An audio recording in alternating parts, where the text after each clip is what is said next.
ESPN Marathi रणसंग्राम निवडणुकीचा काय आहे सांगली मिरज कुपवाड शहर महानगरपालिकाची अवस्था। मागील पंचवार्षिक निवडणुकीतील नगरसेवकांनी वॉर्डाचा खरंच विकास केलाय का? जनतेच्या पदरात काय पडलं? जनता त्या नगरसेवकांना पुन्हा स्वीकारणार का की नवीन चेहऱ्यांना संधी देणार? असे अनेक प्रश्न घेऊन एसपीएन मराठी थेट आपल्या प्रभागात। नगरसेवक, इच्छुक उमेदवार आणि जनता एकाच व्यासपीठावर। महापालिकेचे महायुद्ध पाहायला विसरू नका, फक्त आपल्या एसपीएन मराठी वृत्तवाहिनीवर। एसबीएन मराठीच्या महापालिकेचे महायुद्ध या विशेष कार्यक्रमामध्ये आज आपण आलेलो आहे सांगली मिरज कुपवाड शहर महानगरपालिका प्रभाग क्रमांक 15 या ठिकाणी। हा वार्ड तसा पडतो की गेल्या वेळी काँग्रेसची सत्ता होती, या ठिकाणी बरीच कामं झालेली आहे, कामे झालेली नाहीत। यावेळी भाजपचे उमेदवार आपल्यासोबत आहेत, त्यांच्याकडून नेमकं या प्रभागाचा विकास झालेला आहे का नाही आणि जर झाला नसेल तर कोणत्या समस्या आहेत आणि जर का त्यांनी निवडून आले तर त्यांचं पुढचं विजन काय असणार हे आपण त्यांच्याकडून जाणून घेणार आहोत। नमस्कार, आम्ही भारतीय जनता पक्षातर्फे या ठिकाणी वार्ड क्रमांक 15मधून निवडणुकीला उभे आहोत। माझ्याबरोबर सहकारी आहेत श्वेता लोखंडे, त्याप्रमाणे विद्या नलवडे आणि ओबीसी प्रभागातून पापा बागवान हे आम्ही चौघही नागरिकांच्या समोर 15मधल्या वार्डातल्या समोर येत आहोत। 15 वार्ड हा जवळपास 100% हा गुंठेवारी हा प्रभाग म्हणून ओळखला जातोय। या वार्डामध्ये गुंठेवारी जी वस्ती झालेली आहे ही करारपत्रानं प्लॉट घेऊन अर्धा गुंठा 2 गुंठे अशा पद्धतीची ही विकसित झालेली वस्ती आहे। 1985 सालापासून ही वस्ती या ठिकाणी थोडी असं करत वाढत गेलेली आहे। आज प्रचंड मोठ्या प्रमाणावर सुमारे 10 ते 15 हजार घरं या प्रभागामध्ये 15मध्ये येतात। 1985ला शासनानं एक GR काढला होता की ही वस्ती टोटली अनधिकृत आहे, ही या ठिकाणी कोणत्याही प्रकारच्या शासकीय सुविधा, महापालिकेच्या निधीतून सुविधा, आमदार फंड, खासदार फंड हा देऊ नये, कारण ही वस्ती बेकायदेशीर आहे। त्यामुळे त्या ठिकाणी आम्ही माननीय पैलवान संभाजी पवार अप्पा यांच्या माध्यमातून आणि पैलवान ॲडव्होकेट व्यंकप्पा पत्की सर यांच्या नेतृत्वाखाली त्यावेळेला या बाबतीत आंदोलन केलं आणि ही काहीही झालं तरी बेकायदेशीर असली तरीसुद्धा लोकांनी 2 गुंठा जमीन घेऊन त्या ठिकाणी आपले मिडूक विकून जागा घेऊन या ठिकाणी ही आपली वस्ती निर्माण केलेली आहे। त्यांच्या आयुष्याची कमाई या ठिकाणी लावलेली आहे आणि ह्यांना रस्ते असतील, गटारे असतील, नागरी सुविधा जो पायाभूत सुविधा ज्या असतील तर सगळ्या मिळाल्या पाहिजेत अशी भूमिका आम्ही घेतली।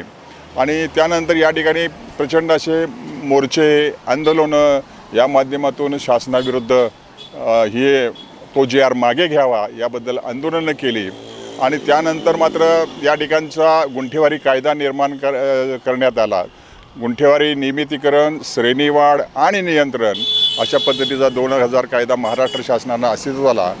हा कायदा देखील सांगलीच्या ड्राफ्टवर तत्कालीन कलेक्टर नितीन करेर साहेब होते, त्यांच्या मार्गदर्शनाखाली हा कायदा त्या ठिकाणी प्रारूप तयार झालं कायद्याचं आणि तो महाराष्ट्र शासनाच्या विधानसभेमध्ये मंजूर झाला। आणि त्यानंतर मात्र तत्कालीन सर्व नगरसेवक आम्ही पापा बागवान देखील त्यावेळेला कार्यकर्ते म्हणून जनता दलातर्फे आम्ही आघाडीवर होतो या विषयावर मोर्चे आंदोलन करायला। आणि त्या ठिकाणी कायदा झाल्यानंतर मात्र नियमितीकरणाची प्रक्रिया केली आणि आज त्या ठिकाणी महापालिकेचा निधी असेल, खासदार असेल, आमदार फंड असतील, शासकीय निधी कोणताही असेल हा त्या ठिकाणी खर्च पडू लागला। परंतु आज परिस्थिती अशी आहे की ही जी भोबे गटर आहे कोल्हापूर रोडपासूनची विश्रामबागपर्यंतची ही 1999 साली मी सभापती असताना स्थायी समितीचा ही मंजूर झालेली आहे। या भोबे गटरीमुळं सांडपाण्याचा निचरा विश्रामबागपासून कोल्हापूर रोडपर्यंतचा सगळा नदीकडं वाहता करण्यात आला, त्यामुळे या भागातील नागरिकांना पुराचं संरक्षण मिळालं। आणि अशा पद्धतीनं हे होत असताना आज सगळ्या या वस्तीसमोर प्रश्न मोठा आहे की या बऱ्यापैकी जमिनी ह्या वर्ग 2 आणि इनामी जमिनी आहेत। वर्ग 2 आणि इनामी जमिनी असल्यामुळं याचा मालकी हक्क पूर्णतः 100% या घर असणाऱ्या लोकांच्याकडे नाही आहे, म्हणजे गुंठेवारी धारकांच्याकडे नाही आहे। म्हणून 4 महिन्यापूर्वी मंत्रालयामध्ये हा मी आमदार सुधीरदादा गाडगेडे यांच्या माध्यमातून हा प्रश्न त्या ठिकाणी नेला आणि त्या ठिकाणी सुधीरदादा गाडगेडे यांनी महसूल मंत्री बावनकुळे साहेब यांच्यासमोर हा विषय सांगितल्यानंतर त्या संदर्भात कलेक्टर, आयुक्त आणि मंत्री महोदय अशी बैठक झाली. त्या बैठकीला सुधीरदादांनी मला बरोबर नेलं होतं. आम्ही तो विषय मांडल्यानंतर आज त्या ठिकाणी 50% काम हे झालेलं आहे.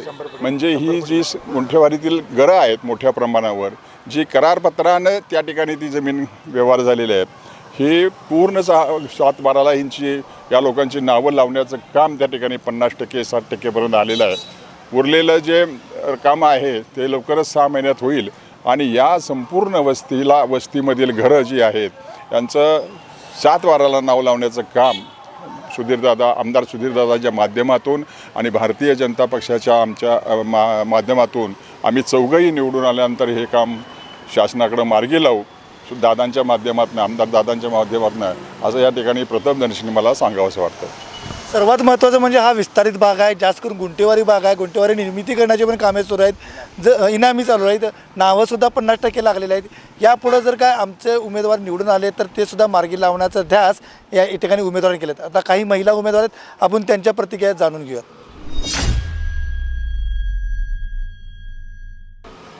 नमस्कार, मी सौ श्वेता अजय लोखंडे, प्रभाग क्रमांक 15मधून OBC महिला उमेदवार आहे. मला इथे महिलांसाठी सक्षमीकरणासाठी महिलांना रोजगाराची संधी उपलब्ध करून द्यायची आहे, जेणेकरून दिवसाला महिला 150 ते 200 रुपये निवांत घरबसल्या कमवतील. तसंच आमच्या इथे बुधवार आठवडी बाजार हा खूप मोठा असतो. मच्छी मार्केट आहे आमच्या भागामध्ये, खूप मार्केट आहेत, म्हणजे कपड्यांचे म्हणू नका किंवा आपले ज्वेलरी शॉप म्हणू नका, जे लेडीजना लागणाऱ्या सगळ्या वस्तूंचे भरपूर मार्केट आहेत. आमचा वॉर्ड इतका मोठा आहे. तर त्या ठिकाणी मला महिलांसाठी स्पेशल स्वच्छतागृहाची आपल्याला सोय करायची आणि त्या सोयीसाठी आम्ही चौघंही खूप धडपड करत आहोत.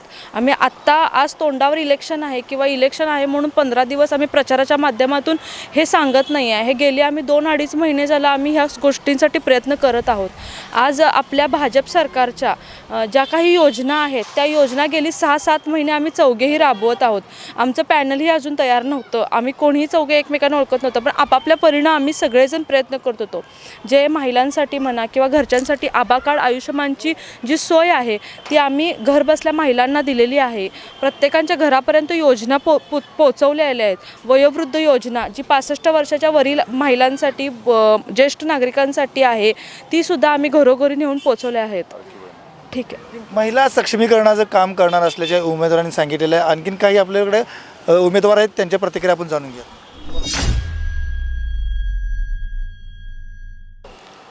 नमस्कार, मी मोहम्मद बशीर बागवान. या प्रभागात मी 1985पासून राहत आहे. 1985पासून राहत असताना माझा समाज हा मुस्लिम बहुसंख्य आहे. इथं या समाजाची व्यथा अशी आहे की प्रथमतः इथे 9,000-10,000 रुपये गुंठ्यानं जमीन घेतली. जमीन घेत असताना त्यांनी टोटली स्टॅम्पवर त्यांनी जमीन खरेदी केली. जमीन खरेदी केल्यावर त्यांच्या नावावरही लागत नाही हे समजल्यानंतर लोक हे झाले, परेशान झाले की बाबा आता याचं काय करायचं म्हणून. तर याचा पर्याय म्हणून त्यांनी ती महापालिकेतनं येणे करण्याची प्रक्रिया पूर्ण केली.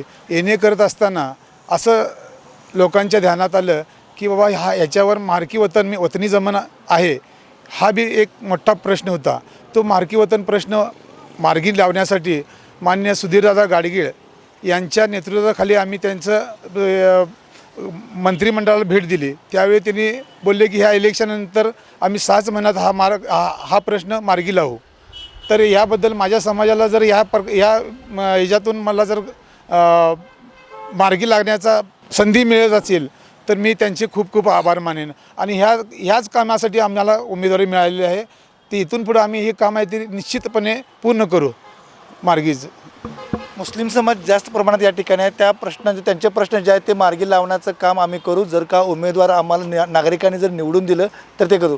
काही महिला नागरिक आहेत, आपण त्यांच्या समस्या जाणून घेऊ.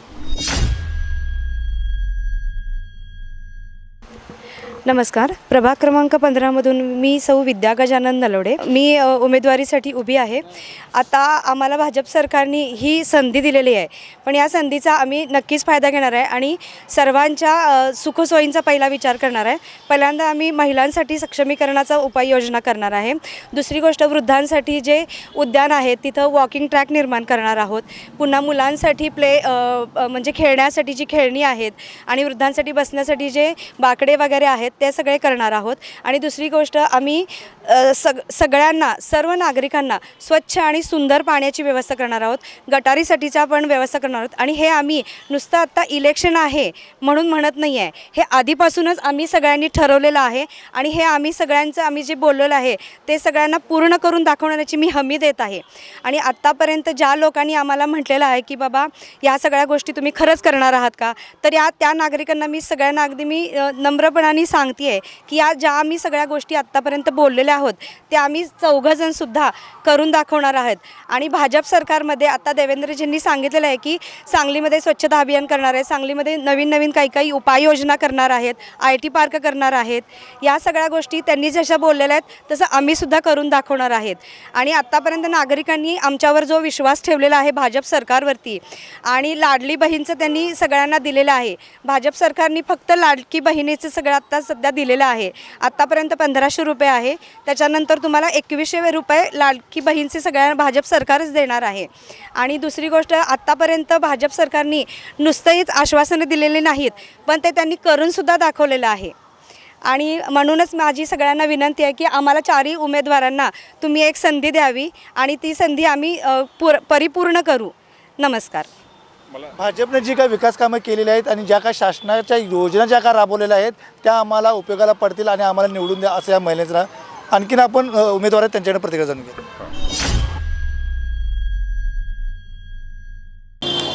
आज या ठिकाणी आत्ता जे आम्ही सांगितलं 4ही उमेदवारांनी, या संदर्भात आम्ही वचननामा तयार केलेला आहे.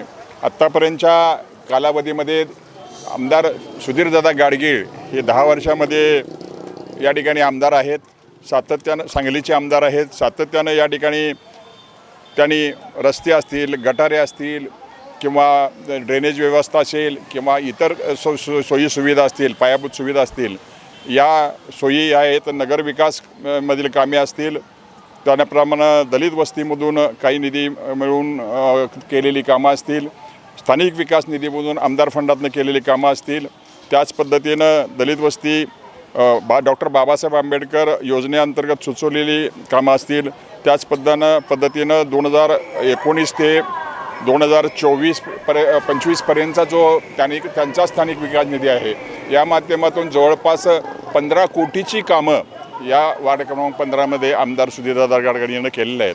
हा 15 कोटीची सुधीरदादाची कामं ही आमच्या पाठीमागं आरसा आहे, पारदर्शक आरसा आहे की आता जो तुम्हाला प्रभाग दिसतोय हा आमदार फंडामुळं, शासकीय निधीमुळं म्हणजे सुधारणा झालेल्या आहेत पायाभूत सुविधामध्ये. आता या पुढच्या काळामध्ये आम्ही कुणीही नगरसेवक नव्हतो या भागामध्ये, वार्डमध्ये 15मध्ये. आता आम्ही नगरसेवकांची संधी जर आम्हाला जनतेनं दिली तर मात्र आम्ही मगाशी सांगितल्याप्रमाणे 7/12ला या लोकांची घरं नावं लावून देऊ. हा आमचा पहिला प्रदर्शन मुद्दा असेल, महत्त्वाचा मुद्दा असेल. त्याचबरोबरीनं चिल्ड्रन पार्क असेल, या भागामध्ये क्रीडांगण नाही, या भागामध्ये बगीचा नाही, यामध्ये लहान मुलांसाठी खेळणं नाही, ज्येष्ठ नागरिकांच्याकरता विरंगुळा केंद्र नाही. या ज्या पायाभूत सुविधा आहेत किंवा नगरसेवक झाल्यानंतर नगरसेवक म्हणून ज्या कामं करत असतात, रस्ते असतील, उरलेले गटर करण्याचा विषय असेल, ड्रेनेज व्यवस्थेचा विषय असेल, ही सर्व कामं आम्ही नगरसेवकाची कामं आहेत ही आम्ही आमदार सुधीरदादांच्या गाडगिळांच्या माध्यमातून त्यांच्या नेतृत्वाखाली या भागामध्ये डेव्हलपमेंट करू, विकसित करू. काही नागरिक महिला आहेत त्यांच्याकडे आपण त्यांची प्रतिक्रिया जाणून घेऊ. नमस्कार. आता निवडणुकीच्या ह्यानं हे चारही उमेदवार वॉर्डमधून फिरत आहेत आणि लोकांच्या समस्या जवळून बघितलेल्या आहेत आणि या चारही उमेदवारांनी ऑलरेडी वॉर्डसाठी खूप सारी कामं केलेली आहेत. म्हणजे हे सारे खूप सारे एक्सपिरियन्स्ड पण आहेत. त्यामुळं त्यांनी पूर्ण ज्यांनी आश्वासनं जी त्यांनी दिलेली आहेत ते त्यांनी परिपूर्ण व्यवस्थित पद्धतीनं ते पूर्णसुद्धा करतील.